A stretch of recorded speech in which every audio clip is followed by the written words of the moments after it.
At eto na guys, to kung makikita nyo, kailangan maglilinis tayo para kapag turn over natin sa mga teacher tong mga classroom, malinis.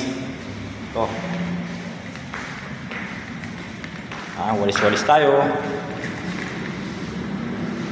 Kaya kung makikita nyo guys, nakabit ko na yung isang whiteboard. Tapos lilipat naman tayo sa kabilang classroom. Yan. Kasi ito, kung makikita nyo yan, gagawin namin bulletin board dyan. So, linis-linis muna tayo. Ito, pagtatanong muna natin sa principal kung okay nang itapon yan. Kasi baka balikan pa ng mga dating estudyante yan. Kasi may mga magulang na masisino, hinahanap yung dati nilang gamit ng kanilang mga anak.